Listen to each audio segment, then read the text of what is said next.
each other. If you feel you need to move back and away from other people, please do. Do you want to read that first? Okay. I have an introduction from the Southwark website. So due to COVID-19, please note the following advice for everyone attending this meeting. This is based on advice from the government. Please do not attend the meeting if you feel unwell. Attendees should ensure that they are regularly washing their hands and/or using hand sanitizers. Consider appropriate social distancing, such as not shaking hands. Ensure all coughs and sneezes are treated appropriately, catch it, bin it, kill it. And for more information, please see the Southwark Council webpage on COVID-19. So if you just go to southwark.gov.uk and type in COVID-19, it will come up. This meeting is being live streamed, so if you don't want to be filmed, please sit at the very back, and we won't be able to see you on the stream. Okay, my name is Councillor Kath Whittam. I'm the chair of this subcommittee. Before we start the meeting, I have a few housekeeping announcements to make. There are no planned fire alarm tests today. If you hear the fire alarm, please leave by the nearest exit and make your way to the agreed assembly point, which is St John's Churchyard off Druid Street. Council security staff will be available to direct you. Public toilets are located off the main reception area. There's a refreshment machine for use by members of the public in the waiting area outside the meeting room. Finally, please switch your mobile phones to silent whilst in the meeting room. Members of the public are welcome to film, audio record, photograph or tweet the public proceedings of the meeting. I'd ask you to please be considerate towards other people in the room and take care not to disturb the proceedings. If you are filming the meeting, please do not film the audience. A copy of the Council's protocol for reporting and filming has been posted on the wall, and the code for accessing the Council's Wi-Fi, it should be on the screen, but it's capital FR33, capital WIFI, exclamation mark. During the meeting, members of this subcommittee will not access the internet except as it relates to the official business of the meeting, send or receive emails, texts, messages or tweets concerning the business of the subcommittee. I would now like the officers to introduce themselves and explain their roles at the meeting. Tim Burt, Constitutional Officer. I'm here to minute the meeting and devise the procedures for hearing the items and for decision making. I'm Michael Takaris. I'm presiding at the meeting. My name is Margaret Foley. I'm the legal officer. My role at this meeting is to give advice to members on planning legislation and legal matters relating to planning. Mr. Push Patel, I'll be presenting the first item on the agenda for the Clipper. Martin Mackay in the Design and Conservation section, and I'm here to provide design advice if it's needed on the Clipper. Thank you. Jessica Potter, and I'll be presenting second on the agenda, Camberwell New Cemetery. Thank you. Item 2, apologies. Have we received any apologies for the meeting? Yes. I thought you were supposed to say that. So Councillor Noakes and Councillor Babudu are both isolating themselves due to the confirmation of voting members. Please will voting members of the subcommittee indicate by raising their hands. Does item 4, disclosure of interest and dispensations. Does any member wish to declare any interest or dispensation in respect of any item or issue to be considered at this meeting? Councillor Salmon.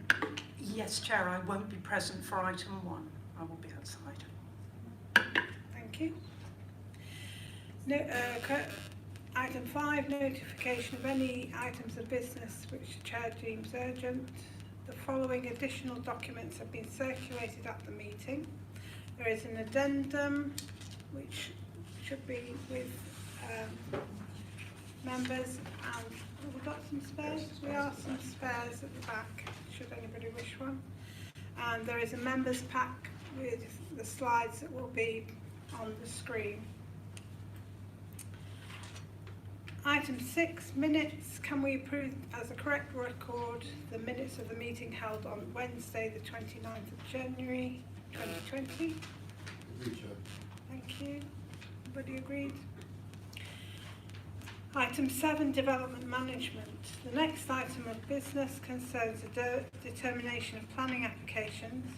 I would like to remind everyone of the subcommittee's guidance on the conduct of business. Officers will present the report, outline their recommendations and answer questions raised by the subcommittee. If present and wishing to speak, the following may then address the subcommittee for no more than 3 minutes each. One spokesperson representing any objectors to the application. By now, you need to have identified a single spokesperson. If more than one objector wishes to speak, then the time will be divided accordingly within the 3 minutes time slot. Then the applicant or their agent. Following them, one spokesperson representing any supporters of the application who live within 100 metres of the development site. And last but not least, a ward councillor representing the area affected by the proposal. Ward members in attendance and those nominated to speak on behalf of objectors, supporters and applicants should sit in the front row of the public gallery. This is for ease of communication between the subcommittee and the speaker. In case any issues need to be clarified later in the proceedings, it is not an opportunity to take part in the debate of the subcommittee. Each speaker should restrict their comments to the planning aspects of the proposal and should avoid repeating information which is already in the report. The meeting is not a hearing where all participants present evidence to be examined by other participants. At the end of each presentation, the subcommittee may ask questions of the presenter. Speakers should lead the subcommittee to subjects on which they would welcome further questioning. After receiving all submissions, the subcommittee will debate the application and consider the recommendation. This is a council subcommittee meeting which is open to the public, and there should be no interruptions from the audience. Finally, I would like everyone present to know that although the planning subcommittee comprises members of different political parties, we are not politically whipped. Our decisions are made in accordance with the council's planning policy and based on information contained within the relevant reports, together with consultation responses and any verbal submissions made today. How we approach these applications is set out in the Development Management Report at item 7, and if members are happy to note that report, we will move on to consider the planning applications. Are we so minded? Agreed. So, item 7.1, the Clipper, 562 Rotherhithe Street, London SE16 5XEX. Pages 10 to 40 of the agenda pack, and there are some other items in the addendum to which the officer will explain to us. So, Mr. Patel, would you like to present the report? Sure. Thank you very much, Chair. So this application is for development on the site of the Clipper. Former site of the Clipper, the pub that was there was demolished towards the end of last year. Up on the screen is the site location plan. It's in a predominantly residential area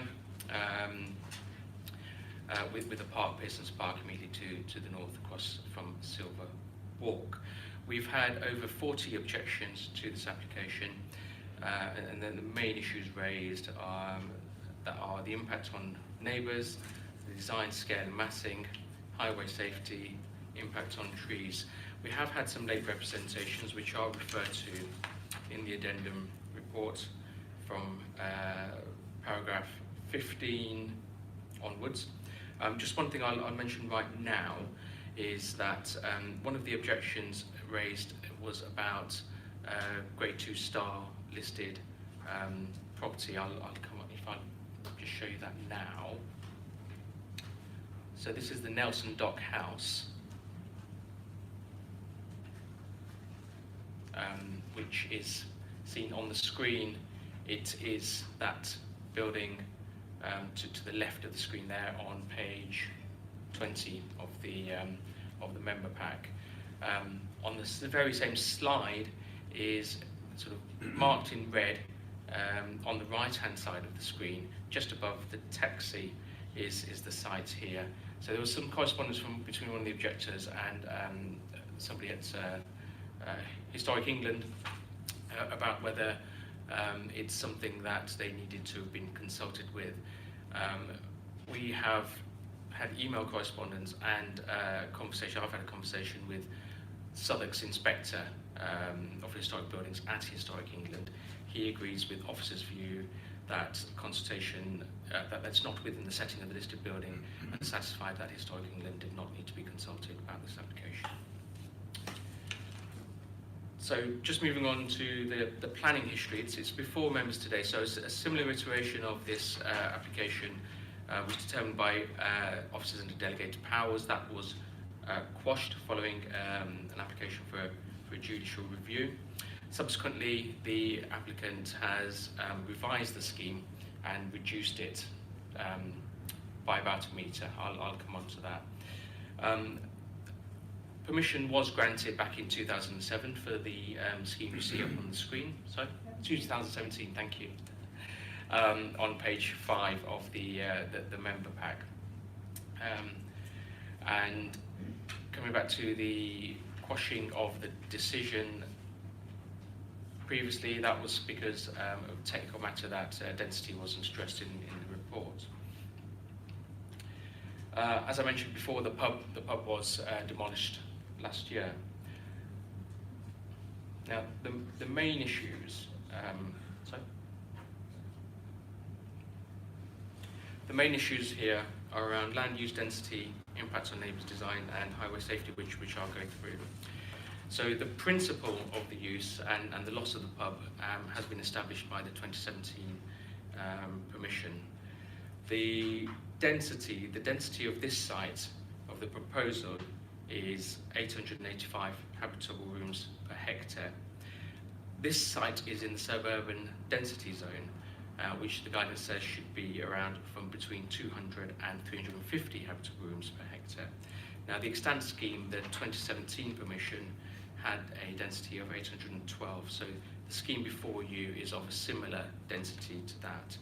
The core strategy does allow for exceedances on the density where there are exemplary criteria that are met. This meets some of them, not all of them.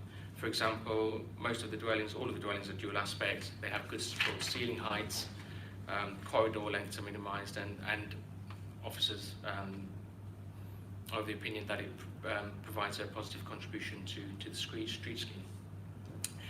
Now, on to the impact on neighbours. The neighbours that would be most affected are those to the south on Timbrell Place, and in particular the residents who have windows looking to the north over the site itself. So in terms of outlook, the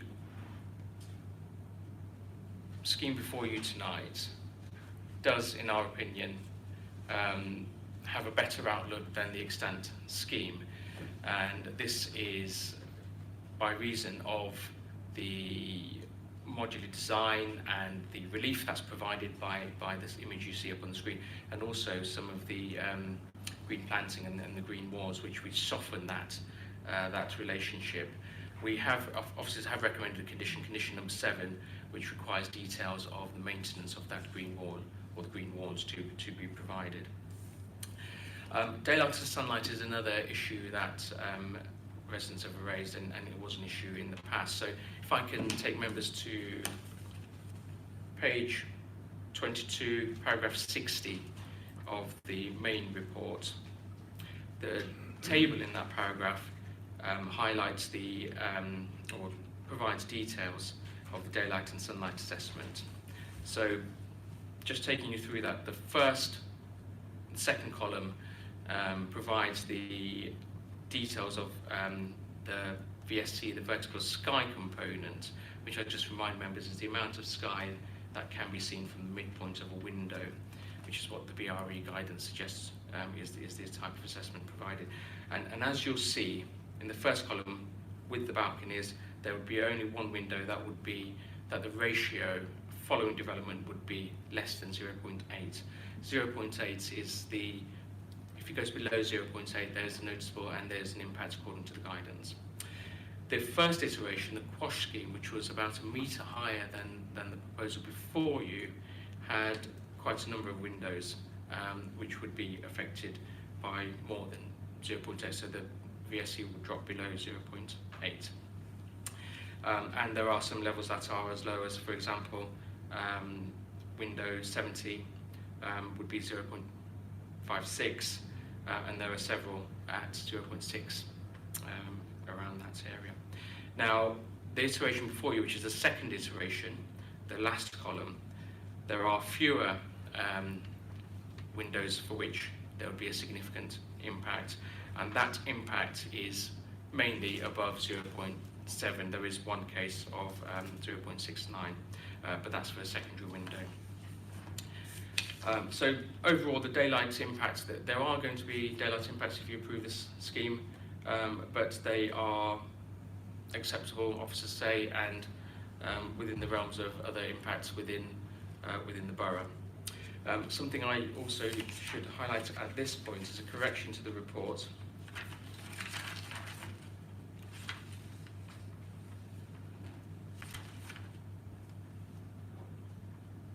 So on paragraph 11 of the addendum report, there's a correction to paragraph 61 of the main report, where it said that no other windows would have a reduction of more than 20%.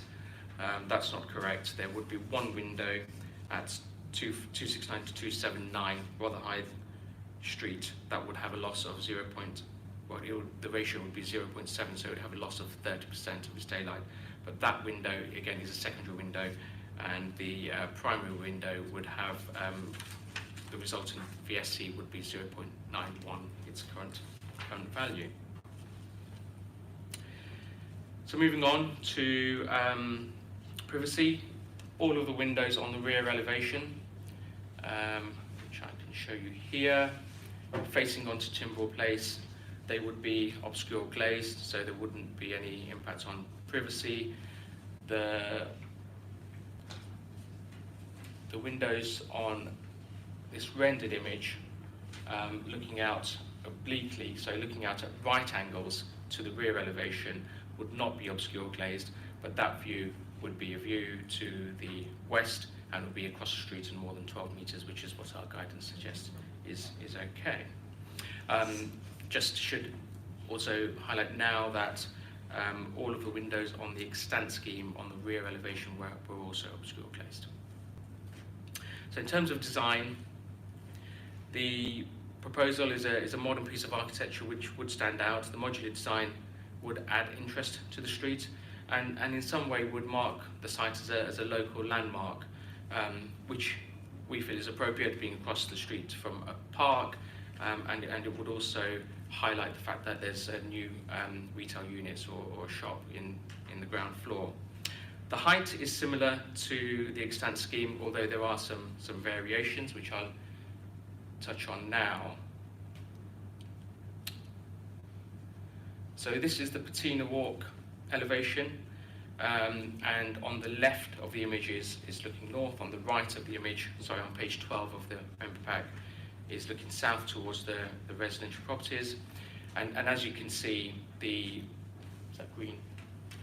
green line is the extant scheme, the blue line is the quash scheme, and the sort of solid line after that is this current proposed scheme.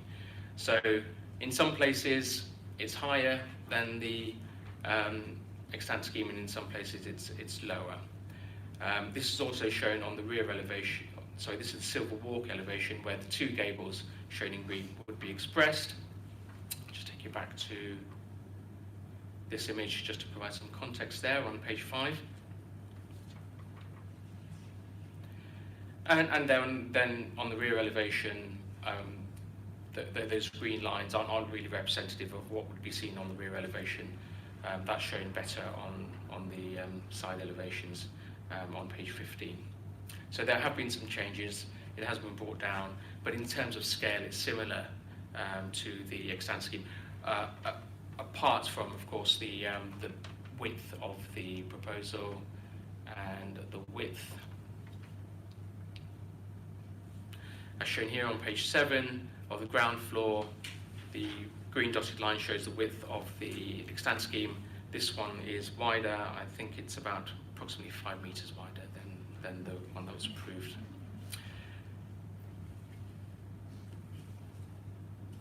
And I'd just point out that 4 stories is what Timbrel Place is, although there are 3-story dwellings nearer. Highway safety is a matter that's been raised by some residents. Take you to the basement plan here. So as can be shown on this page 6 of the member pack, there's a lift that would go down that would take cars to the basement, space for 5 cars, and there is enough space within the basement for vehicles to enter in forward gear, reverse out, and then exit in forward gear. The lift itself would be served by a roller shutter on the street, and vehicles exiting in forward gear, the roller shutter would then go up, alerting pedestrians to the fact that something's taking place, and there would be appropriate sightlines coming out. So we feel that highway safety is properly addressed through this application. There are trees on Timbrel Place that would be protected through a recommended condition number 6.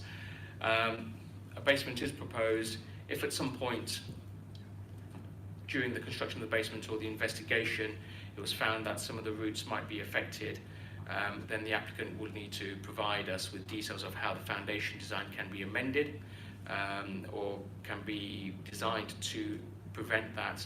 At an extreme example, the basement may need some redesign to ensure that the trees will be protected, but that's secured through a condition. Onto the legal agreement mentioned in the addendum report.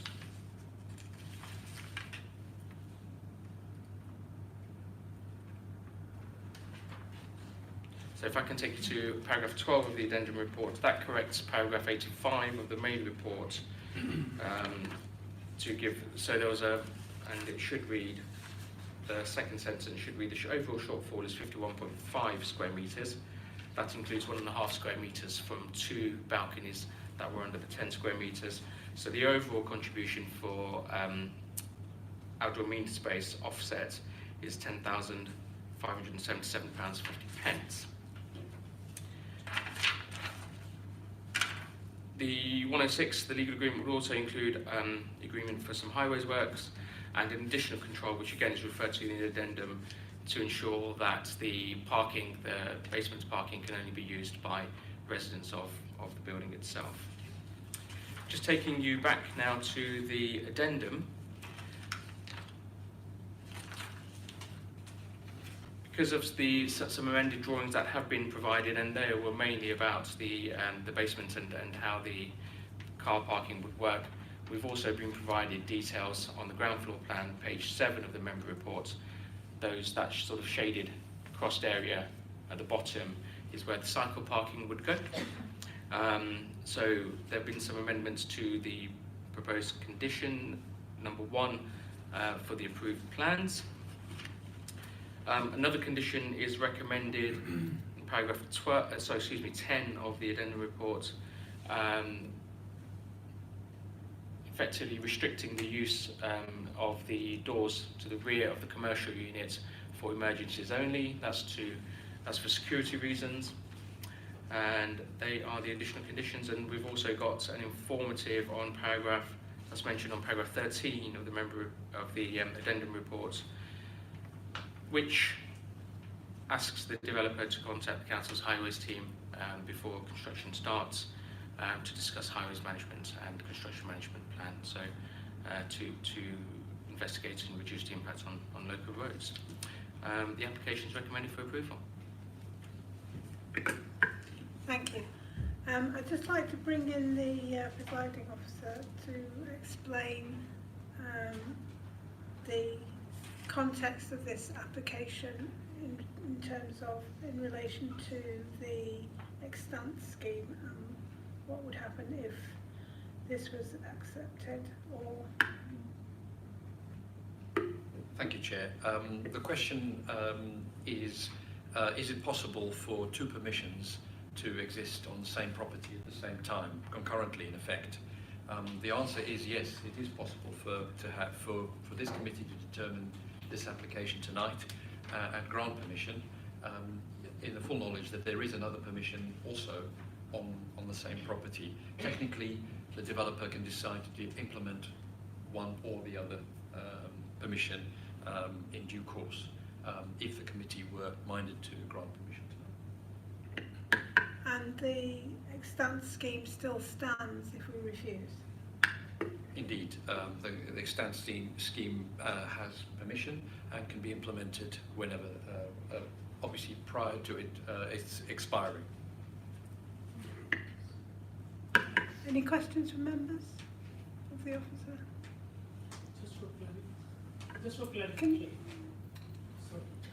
Just for clarification, for the condition and all the additional condition will apply to both the scheme at the same time, whether you go for one scheme or two schemes. Yeah?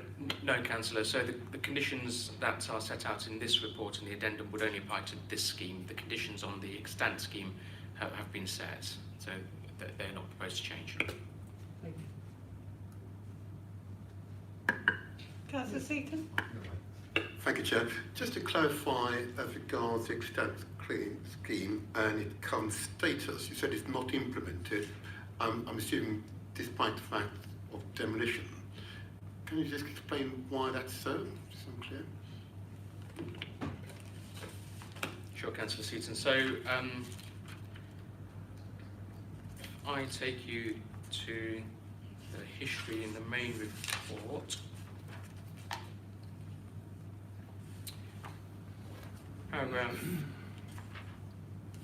Paragraph 12 on page 14 of the main report.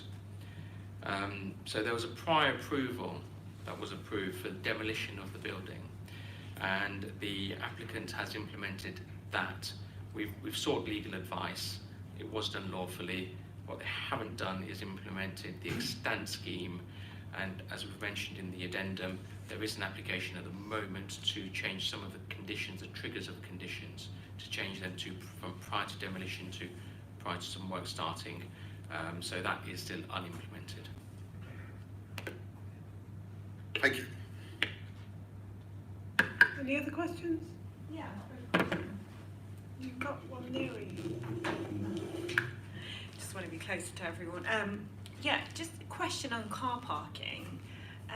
It was my understanding that we're moving away from car parks in new developments. Could you explain why there are car parking spaces in this development?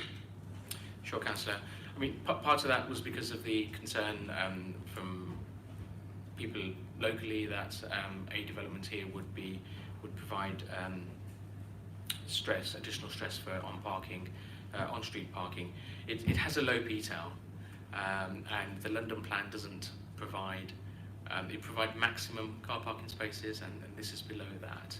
So we feel that balancing the potential impact of additional, balancing the fact that it's a low PTAL, so public transport is not great in the area, balanced against the fact that people are very likely to have cars. So to mitigate that to some extent, we're happy with some car parking in the basement. Are we having any EVs? No, none are proposed. I'll ask the applicant. Can Okay, does anybody wish to speak in objection to the application? Please come forward.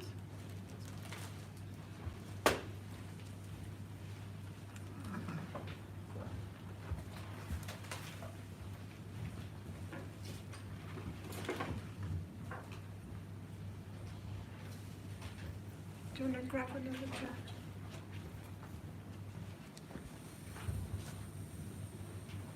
So, first of all, I would like you to all introduce yourself along, and then we'll start the timing once we've done all that.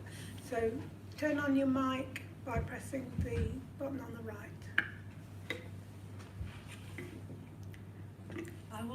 My name's Skybone, and I will be speaking for the 3 minutes. My name is Dina Dayala, and we are resident in Filigree Court, which has not been considered at all in the report committee. My name's Sarah Aitken. I live directly across from the building in Timbrel Place, so I face the building. Alessandro Puleggi, and I live in Timber Place, and we face directly the development, only the development. James Willesey, I'm in 29 Timber Place. I also face out directly to the proposed building. Thank you. Would you like to turn your mic on? And then we'll start the clock. You have 3 minutes. Okay, is it okay if I stand up? Stand up like that. Okay. Good evening. I represent local residents who have taken expert advice and would like to state why this application should be refused. For this case, there are 2 applications that need to be considered: the previously refused and the previously approved or extant permission. If this application is refused and goes to appeal, it would be very straightforward to prove why this scheme is worse than the previously approved and the previously refused. If it's approved, there is a clear-cut case for a second judicial review on grounds 3 and 4. This is not what anyone wants, but it needs to be said. Bulk. The proposal has a greater bulk than the approved and refused schemes. Most of the roof is higher than the approved and similar to the refused. Most of the building is closer to Timbrel Place than the approved and much wider than both schemes. So there is a stronger case for refusal. The developer's plans are incorrect. We can give details of this. Outlook. The proposal is much wider than both schemes, resulting in a greater sense of enclosure. The larger basement would destroy trees and their screening, so there's a stronger case for refusal. Daylight. The proposal would have a similar impact to the refused scheme.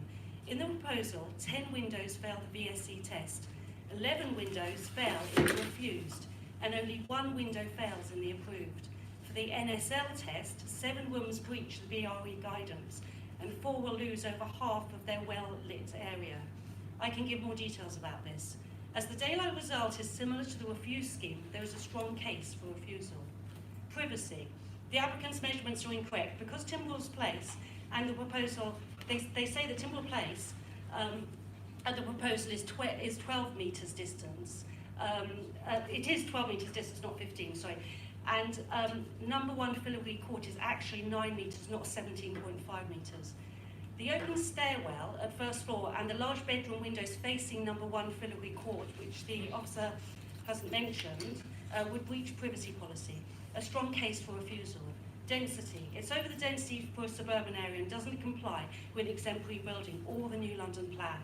Mature trees. Extension of the basement further than previous schemes, right up to the tree trunks, means trees will not survive.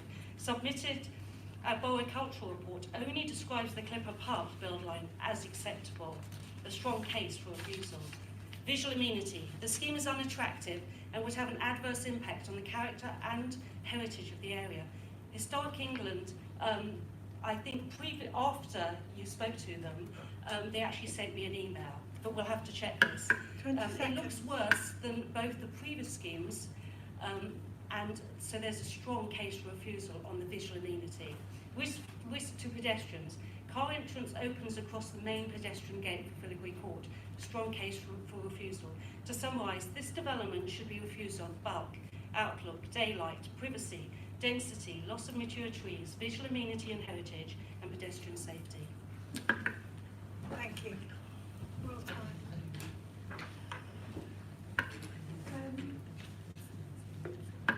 Can I just... We'll be happy to take questions. Yeah.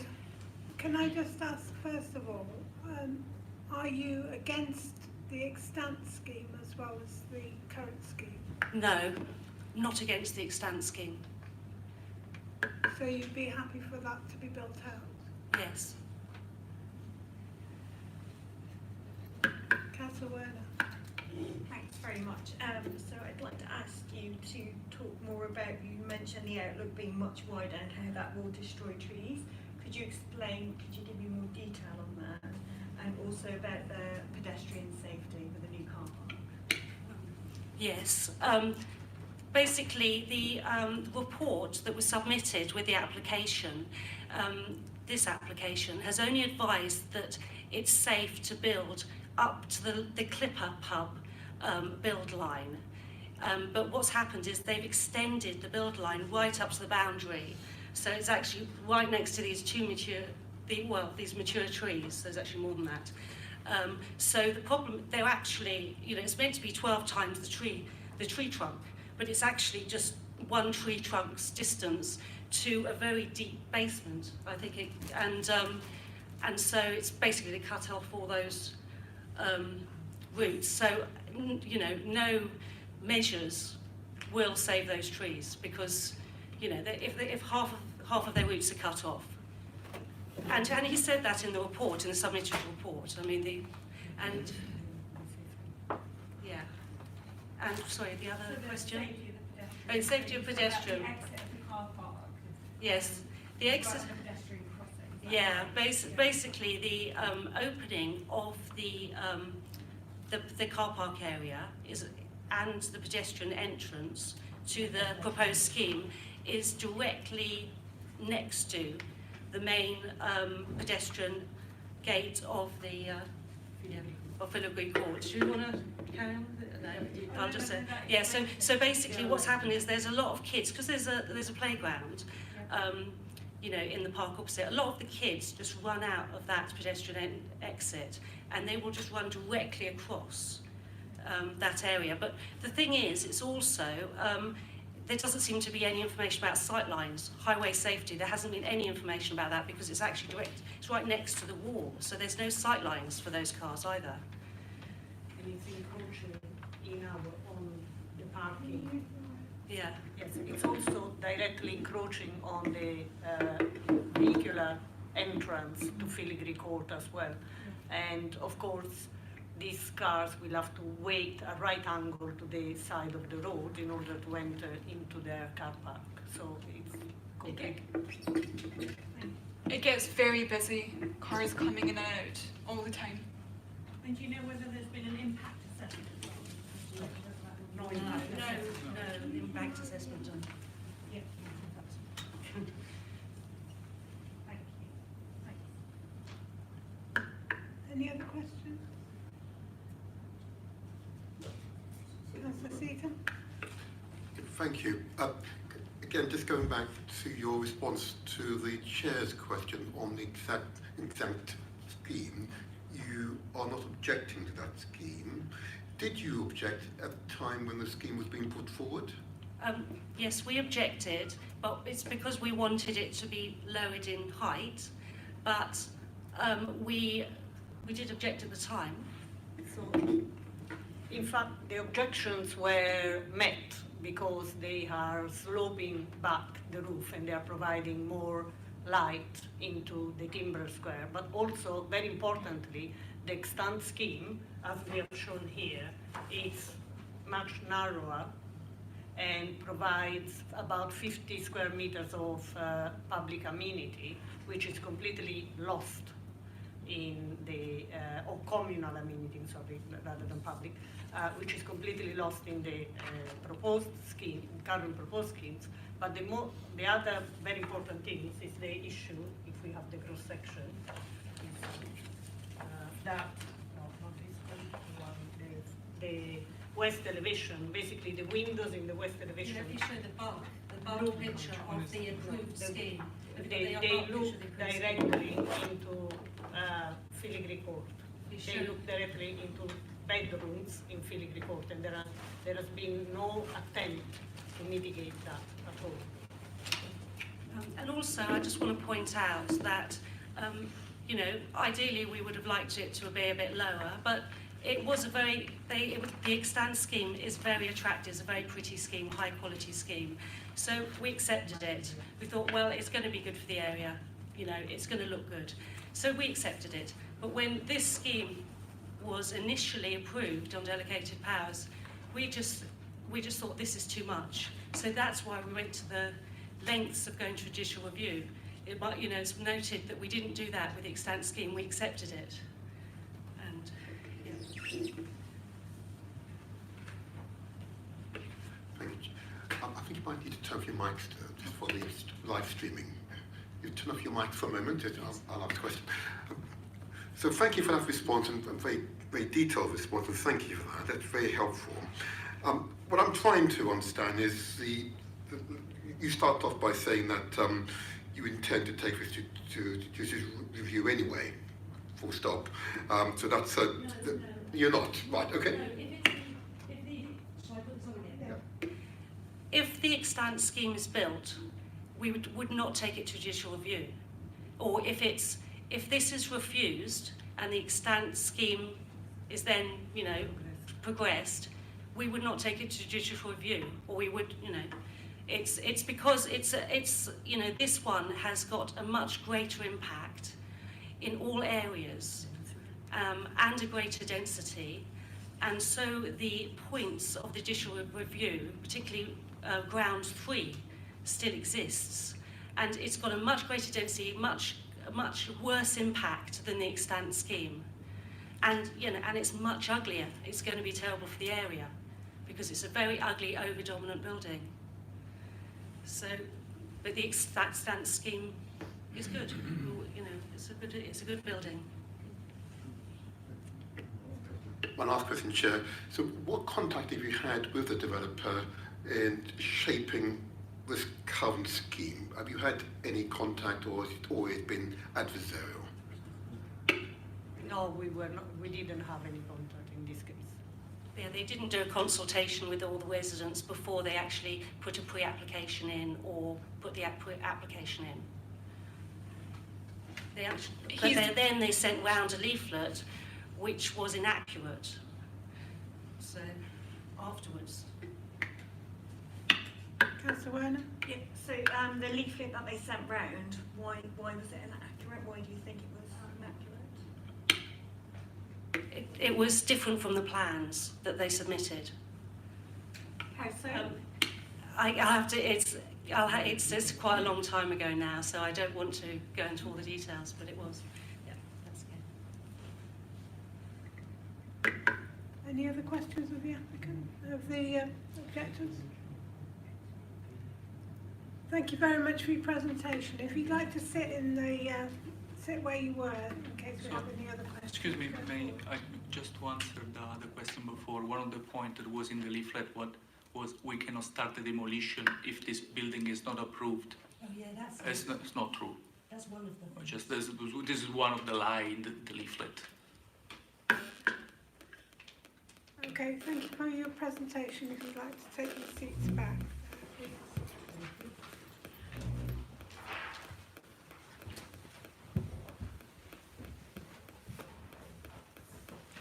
And can we now have the applicant or applicant's agent?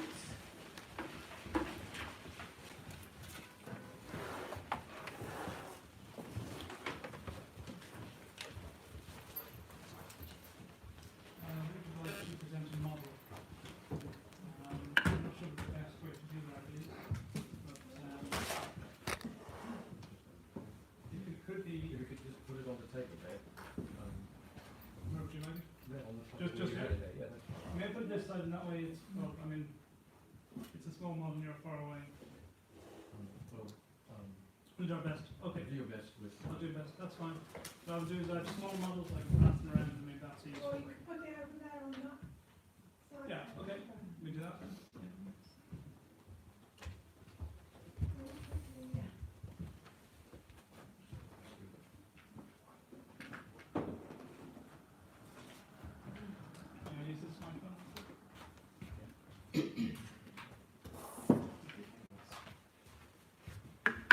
Right. Can we have you introducing yourselves first, please, and then we'll start the clock once that's happened. Good evening, Chair. My name is Paul Hearman. I'm the Daylight and Sunlight Surveyor from Right of Light Consulting. Good evening, my name is Angie Fenton. I'm the Planning Consultant from Quad Planning Consultants. Evening, Chair. Ed Moon, Managing Director of Designer London Developments. Evening, Giles Bruce from A0 Architects. Hi, my name is Cho Saito from A0 Architects as well. Okay. You have 3 minutes. Okay, I would like to explain to you something in the history of this scheme and compare it to, I've got 5 models in this box, and I'd like to talk you through some of the design thinking that underpins this scheme. It's a complex site, and we've heard the relationship between Timbrell Place and the park here, and the site occupying between those has many challenges, not least in terms of the proximity between the 2 buildings, but also in terms of the nature of the public site and how one should relate to it. We have been through, as A0 Architects, a number of iterations from pre-application to a scheme that was approved, quashed, and then this application. I will explain to you this application. I will pass this around. The way in which we have resolved the relationship between those 2 conditions, namely the park and the building, is with 2 different treatments of the elevations. The benefit of this approach to of the elevation, which is, as you see, a kind of an extruded elevation, is it allows us to create oblique views. People can look that way and not directly back. There's a big benefit of that because the alternative to that, which is a building of opaque windows, very much limits the quality within those spaces. So that relationship to Timbrell Place is defined for that reason. But in addition to that, we've also proposed that that elevation be greened with a green wall system. That's a system that needs and would be maintained on a yearly basis through access lane to the rear there, which allows cherry picker access on an annual basis. To the front, facing onto the park, the scheme, which is the same number of units as the previously approved scheme, is 6 blocks which are staggered in this orientation because each unit is a duplex unit. That means that there's a double height space facing onto the park so that the people who face onto the park really enjoy that sense of light and openness to that open space. Now, if we compare this scheme to this scheme, and this is the scheme which is the approved scheme, I would like to draw a few points of comparison. First point I would like to make is that this scheme is 2 metres lower than that scheme from the ridge height. And that reduction in its ridge height has a significant benefit in terms of the outlook, which has been referred to a few times. And the outlook, which I would like my colleague Show to give you there, gives the view of what would be seen from the current proposed scheme to the previously approved scheme. And the main benefit, in our view, is the existing extant scheme comprises a very compromised elevation, which has been chamfered and cut, and the geometry has been changed to appease certain daylight concerns, but also comprises a very blank elevation. That's your time. Yep. Right. Could you go back to that side so that you can be seen on the live stream and not just your back? So that's the extant scheme, and that's the proposed scheme. If I rotate it,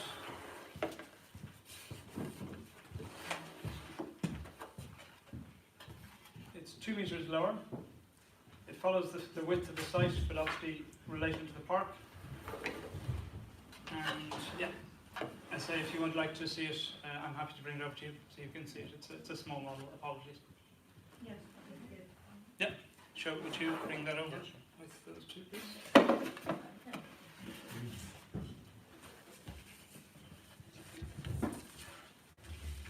you turn that mic off now? And can you move round to there?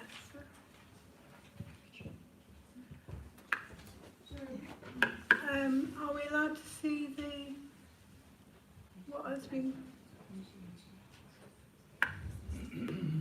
Chair, this information has not been have been looked at by colleagues, but it appears that it wasn't part of the application, so we can't circulate that with amongst members. Sorry about that. My apologies. Okay. Questions to the applicant?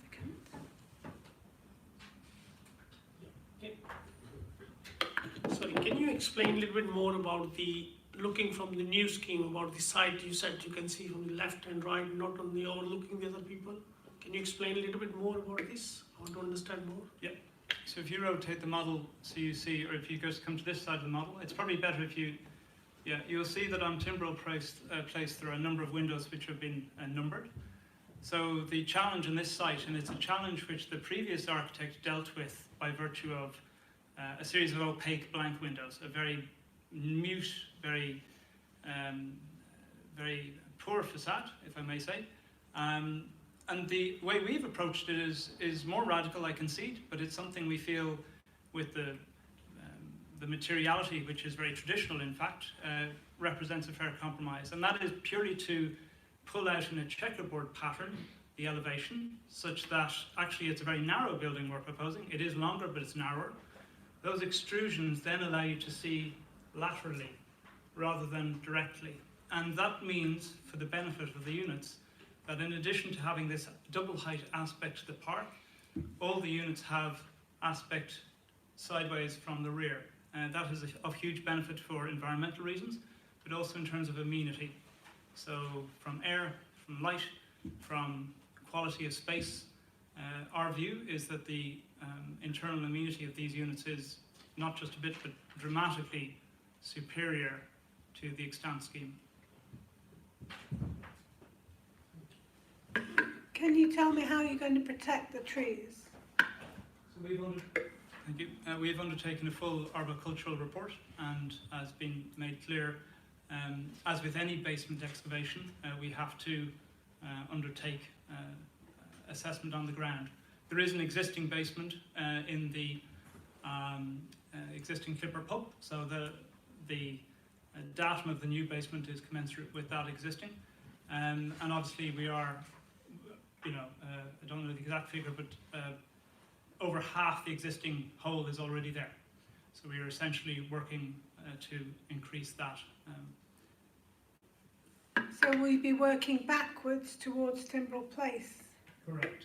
Correct. So nearer the trees? So there would be a construction, obviously, a methodology made clear, but part of that would involve understanding the extent of the tree, depth and root, and then obviously making and submitting proposals to work within those constraints.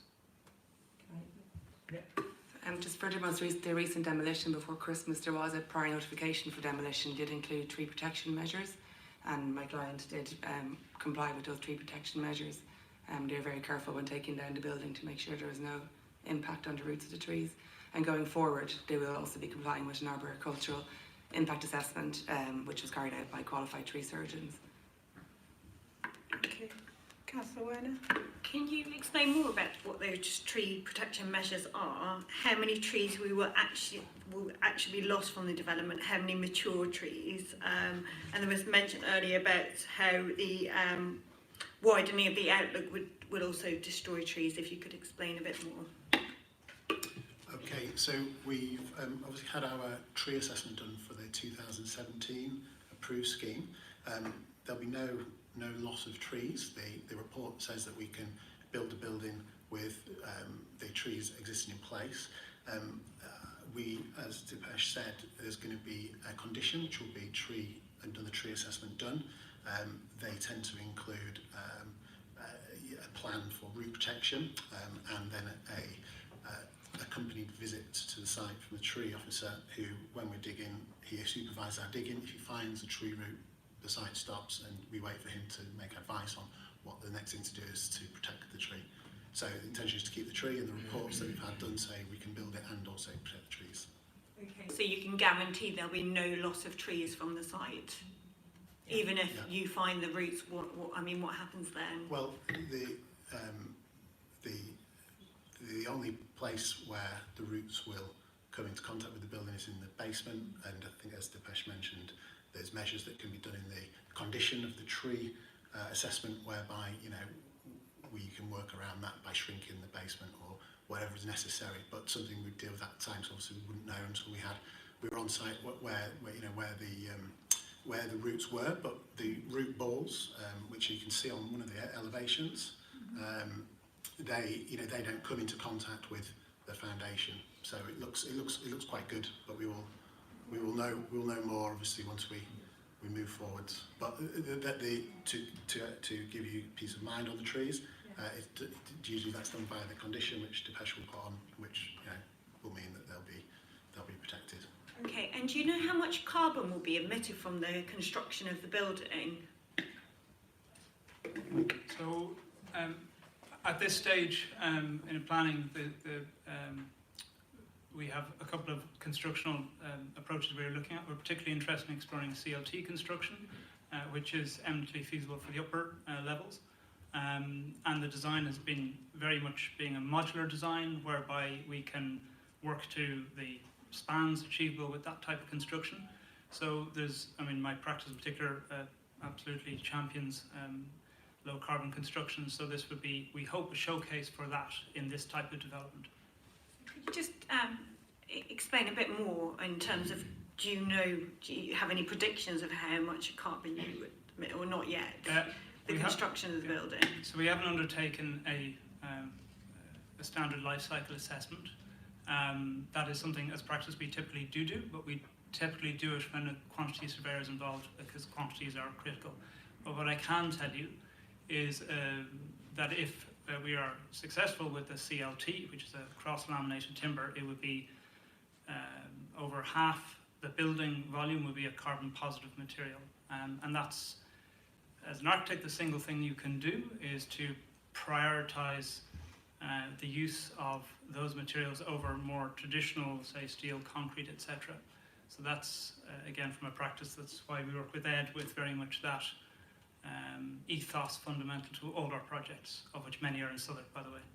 Okay. Could you talk to me more about what do you mean by this standard life cycle? And you said that it hasn't been done yet, the survey, or could you just explain a bit more about that? Okay, so the way in which architecture is measured in terms of carbon is a quantification of how much material there is, and then the embodied carbon of that material. So in a building like this, you could build it in two ways. You could build it in concrete block and petrochemical insulation, or you could build it in construction CLT and, say, wood wool insulation.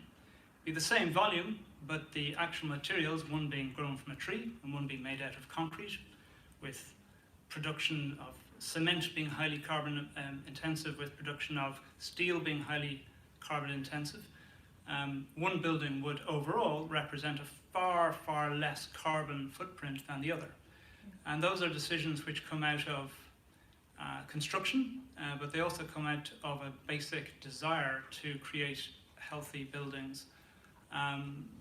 Again, as a practice, everything that we do, not at planning stage, but at detailed design stage, would go through an audit to try and understand how it compares not only to our own buildings, but to typical buildings. And that would be a kind of a step after planning that we would undertake. Okay. So when will those decisions be made? Okay, so... And what is it likely to be timber frame? I mean, could you offer me some reassurance on that it will be towards the, you'll be emitting less carbon when you're building it, and also the material you're using to build? Okay, so if we go down, and we're very keen to, a CLT route, three things happen immediately. One is the material itself is less carbon intensive. Two, the way in which the building is built is immensely less wasteful, because a prefabricated building system means that modules are fabricated in the factory, brought to site, assembled in a very efficient way. There's no skips, there's no wastage, there's huge benefits for the community in that kind of process. We've just completed a house in Oxford which is using a similar CLT process. The house was delivered on the back of 5 low loaders, which were assembled in the course of 2 weeks. And you compare that to a more conventional, typical construction technique, which involves colossal disruption to the neighbourhood as things slowly get poured, as endless concrete lorries arrive and pour and formwork is removed, the wastage that generates. It's a very wasteful and therefore carbon intensive process. Okay, thank you. Have you finished? I have some more questions, but I'll let. Can I ask if you're happy with the control parking, the parking being only for the residents of the flats? Yeah, that's absolutely fine. Mr. Seaton? Thank you, Chair. Just a question. So the exact scheme, I'm clear in respect of its bulk, but the proposed scheme is even bulkier and way in excess of the usual bulk for that locality. Why is it bulkier? My first question. So I wonder if you could have a look at the 2 models yourself and have your own assessment of bulkiness. I mean, they are not bulkier, that's the first issue. It says that in the report. Oh, say again? It's in the report. I beg your pardon, no, it's helpful. It's a very 3-dimensional problem, is the first thing I want to say. And the approach that we have taken is to make a narrow building, which we then take extrusions from. And it's a wider building, but that is very much because we feel the relation to the park has to be to the park. Now, the benefit of that in terms of distance from Timbrel Place, but also particularly the fact that we can give Timbrel Place not a bland, blank elevation, but one which is active, is absolutely fundamental in terms of their outlook. And I appreciate you couldn't look at the images that I produced, but what they show is what the model shows, which is that from one of those windows, your view to the sky, which is the first thing that BRE quantified through the VSE analysis, but more importantly, your view, your outlook, which is okay, it's a subjective thing, it's not measured in a quantitative way, but it is a very real thing. And if you open your curtains and you look out, and what you're looking at is a big blank elevation of lots of small opaque windows versus an elevation which is alive, which is green, which brings biodiversity to the site, and which is something which goes a long way to the reality of compensating for the foliage from Pearson's Park, which any scheme is going to obscure. We believe to be a positive thing. And I would also say that this is an elevation which is not just for Timbrel Place. It's a very significant elevation as you come down the road. You see this very clearly, and from your perspective, maybe you'll appreciate that. I think one thing that shouldn't be missed here is we're not lazy designers. We are very, very thoughtful about how we put our designs together, and we are very considered about the impact of those designs on others. This is a very considered scheme, and it's one that we have thought a lot about.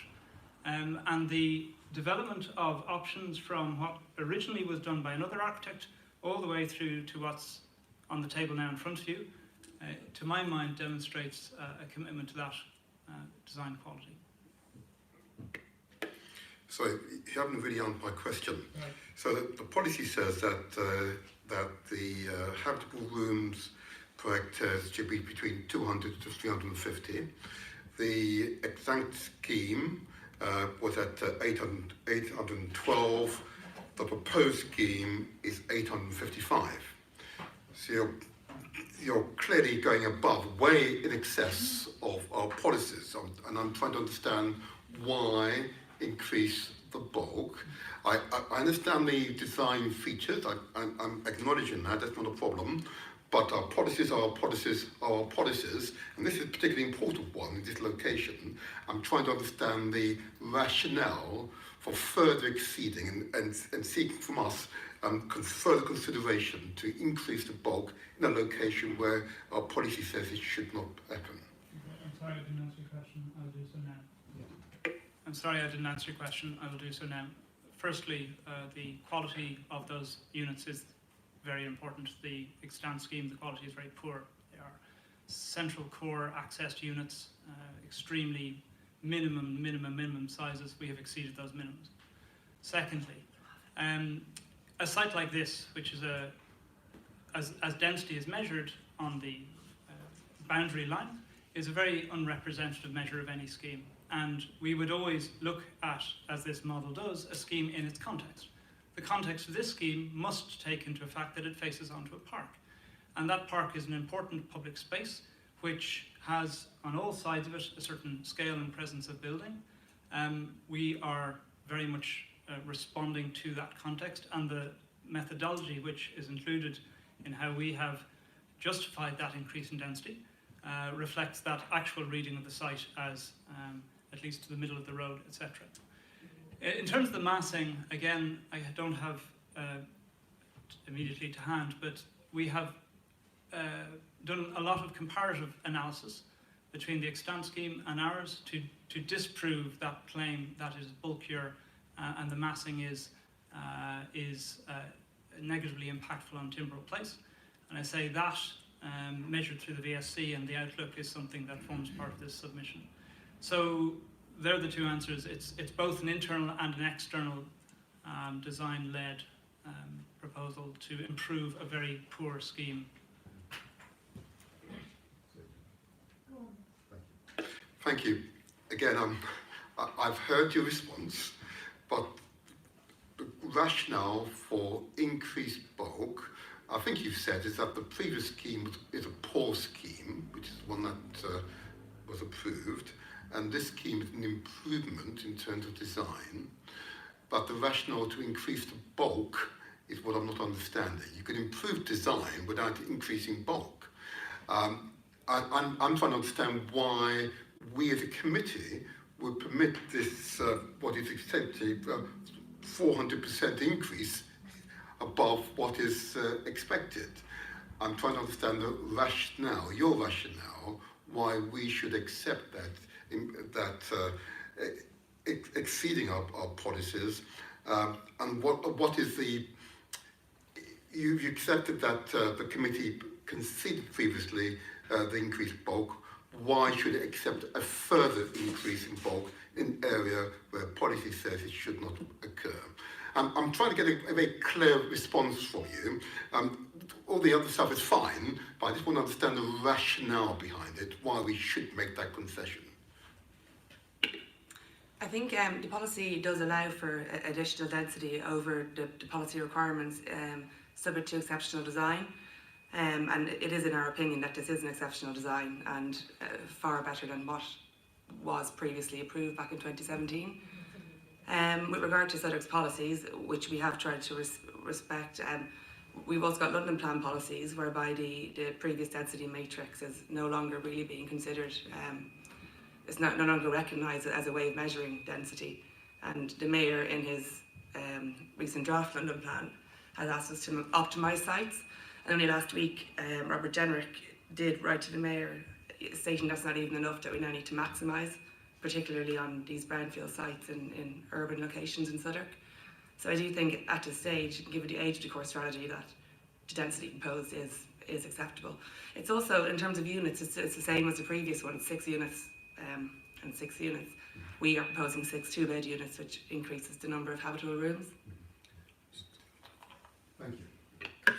One of the things that proves exceptional design is amenity space. You haven't provided any public amenity space on site. We haven't. Given the constraints on the site, it's very difficult to provide the required amenity space. Each of the units does have its own private space, but we are offering a contribution of £10,000 in line with Southwark's SPD, which will go towards improvements to local parks or community spaces. Thank you. So I have a question about the car park and it being near the pedestrian crossing. Could you let me know how more details about that? Because I just heard from residents and they have some concerns about the safety of residents. So it's a very small car park, 5 cars. It's not a public car park, so at most we will have 10 cars going in and out every day, one in, one out. The system which is proposed for the access into the car park is a system through a company called Total Lifting Solutions, operated with a roller shutter at the top and a roller shutter at the bottom. And the time which any car would be on the street to come in via drop curb would be as long as it takes for the shutter to rise and drop down the other side, so a matter of seconds. So obviously there would be a requirement to put in sufficient signage and precautionary measures, and the critical thing in terms of security with such a system is that they're fob operated, so the only people in the car can open the gate, and there will be only 5 of those according to the cars. Not answering your question directly, but I just make one point with respect to the safety of these systems. These are standard systems which are operated with dead man keys, so once nobody will be able to get past the shutter, and nobody will be able to operate it without physically pressing on a button. So they're extremely fail-safe systems which have precedent in many similar applications. In terms of the highways, obviously as a part of this submission, it's been under the review of the Southwark highways, and again, based on what a small car park it is, we are comfortable that this is a entirely workable proposal. Can I ask why you decided to have a car park and it's not a car park free development? So I think a lot of the thinking is we have a basement already, and the use of the basement has been debated a lot in this scheme. We have decided to make use of a car park at the moment because from a point of view of amenity of the occupants in a relatively low PTAL area, there's an argument to be made for that. We haven't, not all units will have them because there's only 5 spaces that we can accommodate. It is extremely tight and it's constrained, but it works. And our view was that it is something that benefits the scheme overall in terms of building what we already have.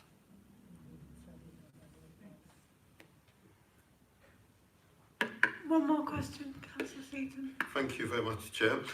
So going back to the car park, I believe that the discussion has been had as regards the subletting of car park spaces, and you've accepted that that will not happen. Is that right? Yeah, that's right.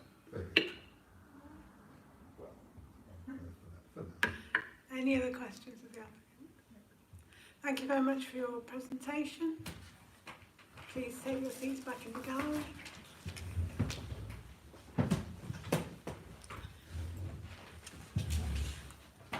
Is there any supporter in the room who lives within 100 metres of the development site? So last but not least, Ward Councillor, please come forward. Please introduce yourself and then we'll do a time. Thank you, Chair. My name is Nick Johnson. I'm one of the councillors for Surrey Docks. This is an unusual scheme in that what you're being asked to vote on is not should a development take place on this site. You're effectively being asked to choose which development should take place. If you reject one development, then the other one can go through automatically. The development that you've been asked to look at specifically has 40 local objections, which I would have said for a scheme of this size is quite high. There are, it would seem, significant concerns around the design, bulking, proximity, and not least the likelihood that if it were to be approved, the council will be faced with the cost and the risk of a judicial review. Alternatively, we have a development in which local residents have indicated that they would be happy with. I understand the developer has indicated that they will be willing to build, and as a council, we will get money. It seems to be a no-brainer. I would suggest that this committee rejects the application in front of you, and we have the developer build the extant, already given planning permission, scheme. Thank you. Thank you. One thing we just didn't, if you wait there. One thing we didn't ask the developer, would they be willing to build the ex-ante scheme? Possibly. I mean, I think it would be a shame because this scheme is better in all measurable ways. Do you want to come forward? Yeah. Because of the live stream. Sorry, stay down here, please. It would be a shame to do so because this scheme we're proposing is better than the existing scheme. It's lower. It's got a better relationship with Timber Place. We've sunk the wall further back. We've put a live green wall on, which will improve air quality. So there's biodiversity improvements there. The units are better quality for the eventual occupiers. But you would build the other one? But I think we'd have to see what happens.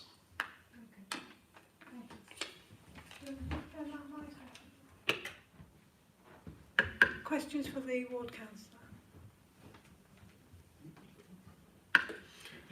Thank you for your presentation. Yes, I noted there were 40 objections, and of course an objector can live in quite distance from the location. Of course, I'm more interested in the nature of the objection.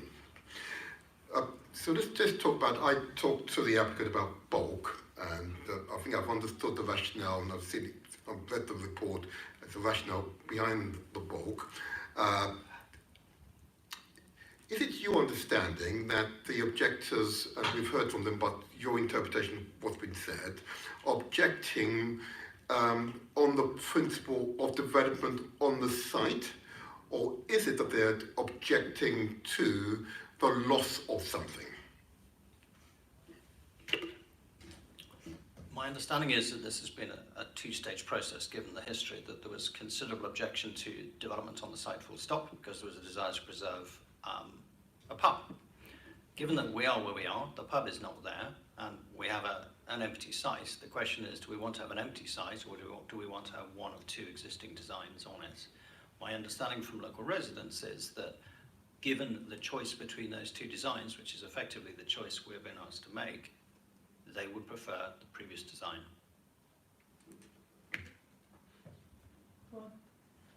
Thank you. And to what degree have you attempted to intercede between the two?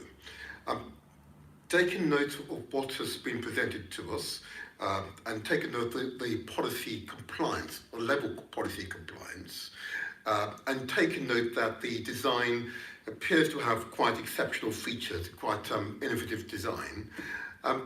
What are from your point of view, what might be the ground for us to refuse the application if we were so minded? I think you could potentially pick a range of reasons to refuse. You could pick daylight, you could look at proximity of bulk, you could look at design and whether this is truly an exceptional design or not, and design, like any aesthetic matter, is highly subjective, but there is considerable local opinion on this matter that it is, in their words, a brutalist design, and that they would prefer a design which is more in sympathy with the historic dock style of the area, which they believe the extant design has. So there's a number of different reasons why you might, on planning grounds, consider rejecting this without the fear of a judicial review, which I would have said is an additional significant risk factor to consider. Councillor Werner, did you have a question?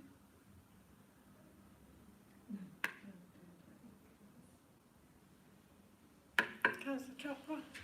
What are your thoughts about this? The building is much lower than previous one. Have you given any consideration on that or no? It's a complex one, but my understanding is that the extant scheme, i.e. the previous scheme, had been stepped back, which is why the impact on daylight and proximity was somewhat less for a number of residents. So although in totality the design in front of you is slightly lower, the impact for the residents who are objecting is actually worse. Any other questions? Thank you for your presentation. So, do we have any points of clarification for the officer? Can I just ask, given that the daylight sunlight overlooking is very similar to the extant, Would you suggest we wouldn't be able to use that as an objection or as a reason for rejection? The table in paragraph 60 of the report just sets out factually the differences. So for the extant scheme, there would be one window affected, and the resultant VSC would be 0.74. For this current scheme, there would be 10 windows affected, albeit 5 of them are secondary windows, and the greatest impact would be a reduction to a ratio of 0.69, which is 31%. I mean, I have got with me the daylight and sunlight assessment for the dismissed appeal. If members would like some advice on that, I can have a quick look at it if you'd like me to tell you what the levels were there.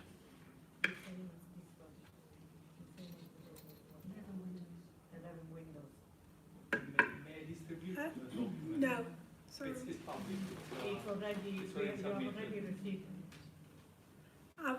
We haven't had it as part of the papers. Well, we did submit it to the planning committee, asking that would be... It needs to be submitted to the officers. Yes, we submitted to the officer. That document was submitted. So my reference to 10 is on Timbrel Place. There is a window that's not on Timbrel Place at 279 Rotherhithe Street that's mentioned in the addendum report. That would have a reduction to 0.6. But I think I also mentioned that's a secondary window, and the primary window would retain a ratio of 0.91.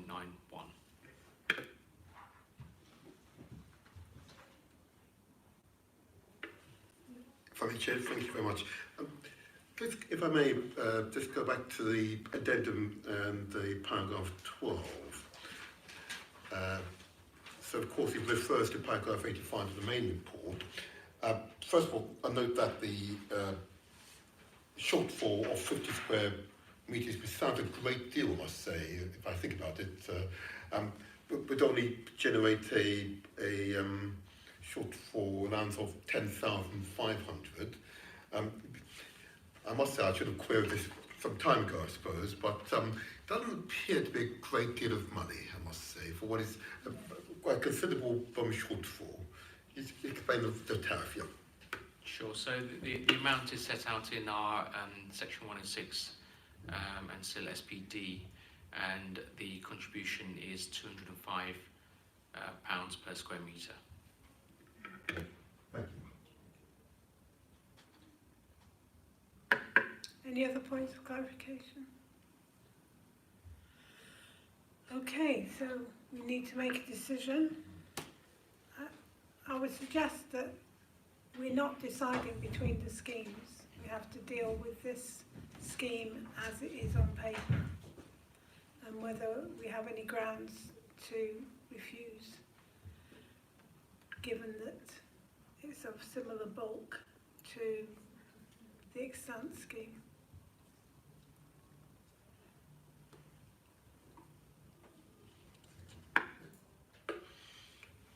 Whilst you used the term bulk, under normal circumstances I would not have approved a scheme that increases the bulk in an area where the original scheme exceeded the recommended maximum by more than 200%. But I am impressed by the design, I must say. It is quite innovative. And whilst I am familiar with the area now, I've had to become quite familiar with that area. And I in fact made a point of walking past the site this weekend, if I wanted to satisfy myself that any decisions that we would make would be sympathetic to the immediate surroundings. And of course the surrounding is relatively modern, in fact, it's quite modern. This is a very modern design, very creative. And whilst I will keep harping on about the bulk, I trust that the internal dimensions are improved and contributes to improving the livability of those dwellings. I'm always concerned where new development doesn't satisfy our amenity space requirements. Whilst money is great, £10,000 doesn't sound a great deal if a building is going to be up for 50 to 100 years, you know. So this is an area for further consideration, I think. But that's our problem, not your problem at the moment. But nevertheless, I like the design. It is very creative. It is a great shame that the neighbours are not being able to reconcile what I see as being distinct improvements, and I will recognise that there will be some overshadowing and there will be some not diminished light in some adjacent buildings, but that's inevitable. We live in London. Okay, that's a fact of life for living in London. It's the degree to which the neighbouring buildings are affected, both in terms of quantum and depth. And in this case, the change is not significant for me to argue that this scheme should be refused. I think I'd be, on the whole, I'm supportive of the scheme. Councillor Chopra? I'm sorry, we're not taking any more submissions. It's not true that there's condition inside. We're not taking any more submissions from the audience. Thank you. Thank you. Could we clarify the legal situation for Margaret Foley? Yeah, okay, so it's fine. Councillor Chopra. Thank you, Chair. I agree with Martin Seaton, my councillor colleague, that the design is quite nice, very unique, and I was very impressed how they explained to me about the light especially. And I hope they can comply with the information, which is a great concern for the resident and for me, about the lift works properly, and the local passerbys are not effective with this. Keeping those all in mind, I think it's a good scheme to go ahead with. Thank you. Councillor Werner.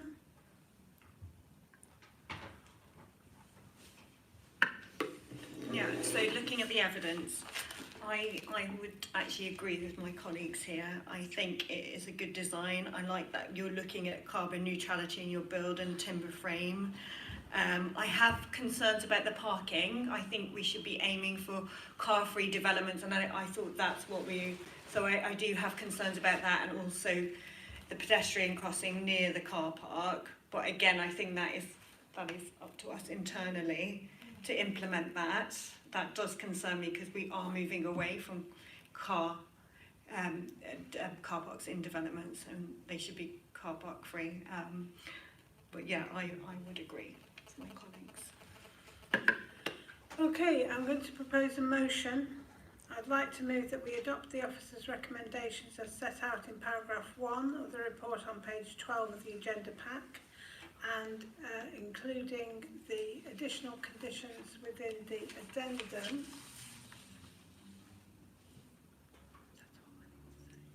Okay. The planning permission be granted subject to condition, and the applicant enter into appropriate legal agreement by no later than the 16th of June 2020. That in the event of that the requirements are not met by the 16th of June 2020, the Director of Planning be authorised to refuse planning permission, if appropriate, for the reasons set out in paragraph 91 of this report. Does anyone wish to second this? Thank you. So we move to the vote. Please, all those in favour of the motion, please raise their hand. That's unanimous. Thank you. The motion is carried. By a little bit of cardboard box. It's amazing. It's amazing.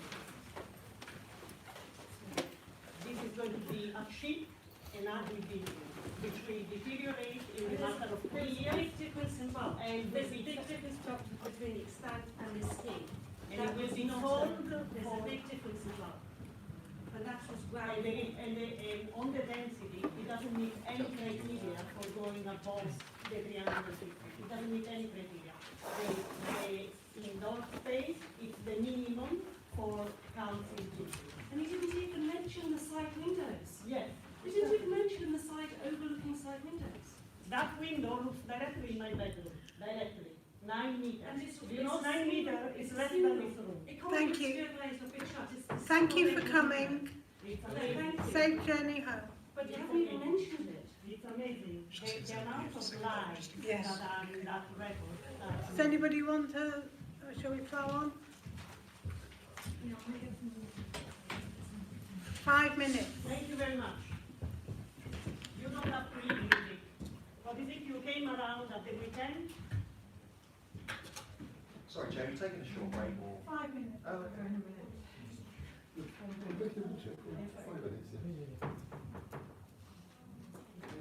Oh.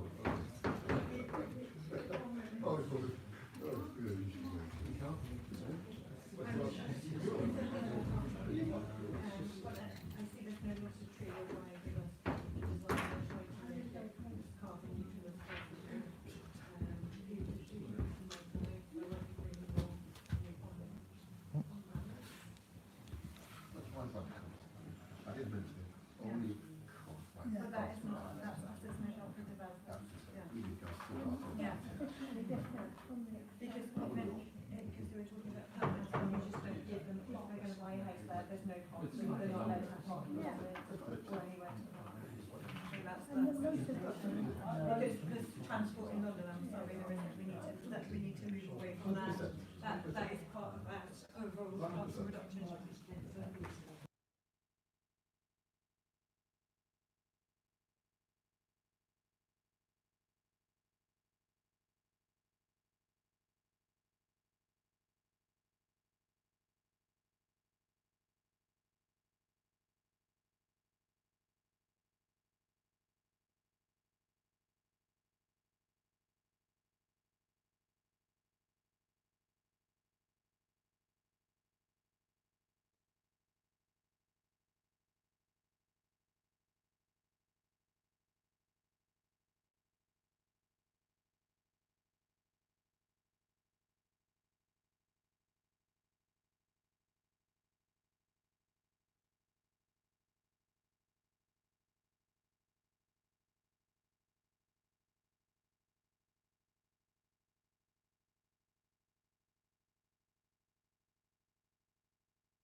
on to item 7.2, Camberwell New Cemetery, Berkshire Gardens, London, SE23, 3RD, pages 41 to 54 of the agenda pack.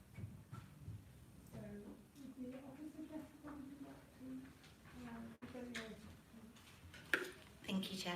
Good evening. This application involves the retention of a new single-storey modular unit continued to be used by grounds maintenance staff of the Camberwell New Cemetery. This application site sits within the grounds of the Camberwell New Cemetery to the south of the cemetery and the chapel and to the east of Honour Oak Station. The application site includes an existing mess-room facility on a large area of hard standing surface. The application site is also in a designated metropolitan open land. This application has been submitted by the Council's Parks and Leisure team for the retention of a single-storey unit to be occupied by staff that carry out the grounds and maintenance of London Borough Southwark cemeteries. The plan on the screen shows the compound layout with the location of the retrospective unit to the south of the site and the existing facility to the north. This will be demolished on the completion of the new mess room. The retention of this single-storey unit is not significant enough to retract from the openness of the metropolitan open land and is therefore considered acceptable in principle. The new modular unit is from the temporary library facility used as part of the Haygate Estate development. The retained single-storey unit comprises of maximum 4.1 in height, 12 metres in length and 3.6 metres in depth. The structure has been brought onto site and placed on a plinth but is not in use at the moment. It is worth noting that the structure would have fell under Part 12, Class A of the General Permitted Development Order as referred to in paragraph 7 of the officer's report. However, once installed on the plinth, it transpired that it was 10 centimetres higher than the 4 metres high restriction under this class. The plan on the screen shows the height of the proposal. This plan shows also the installation of a ramp that will allow for improved accessibility to the site. The photo here shows the existing retrospective modular unit still under construction with currently side panels yet to be completed. This is a photo of the existing dilapidated structure to the north of the newly constructed unit. The existing unit is in a state of disrepair and will therefore be demolished when the facility is completed. A compliance condition has been recommended to ensure a gentle removal of the existing facility's roof to ensure no harm to bats. In turn, the removal of the existing facility will improve the workings of the yard. To conclude, this application is therefore recommended for approval subject to conditions. Thank you. Thank you. You mentioned bats there. Oh, bats in the old mess room building. The condition has just been put on just to make sure if there were any bats in the existing mess room facility, they were appropriately considered. Any questions to the officer? Just to clarify, this is the model which we're going to use is coming from the old Haygate estate. Is that correct? That's correct. Thank you. Recycling. Upcycling. Any other questions? Okay, are there any objectors present? No? The applicant or applicant's agent? This stuff on the right. That's correct. So if you can introduce yourself first. My name's Matt Hill. I'm Project Manager for the Parks Department of Southwark Council.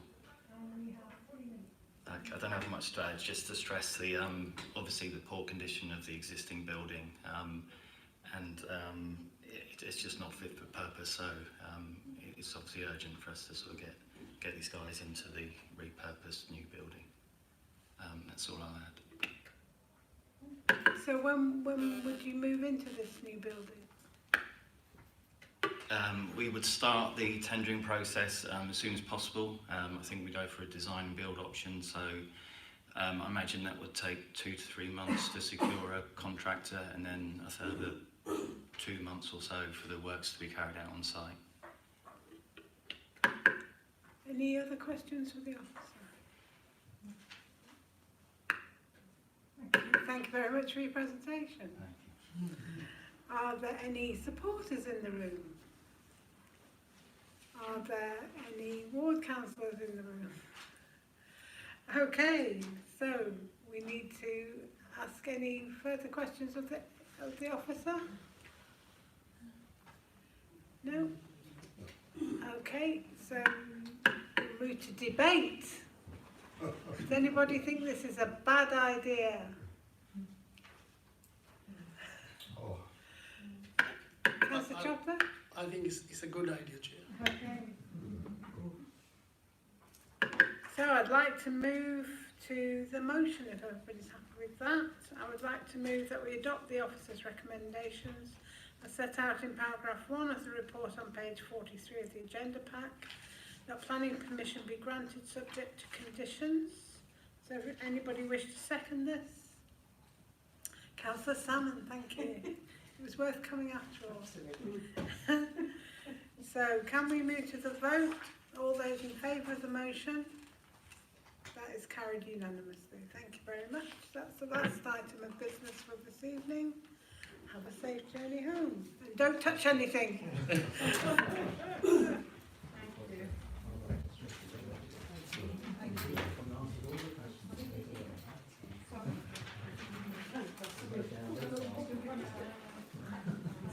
Yeah, it was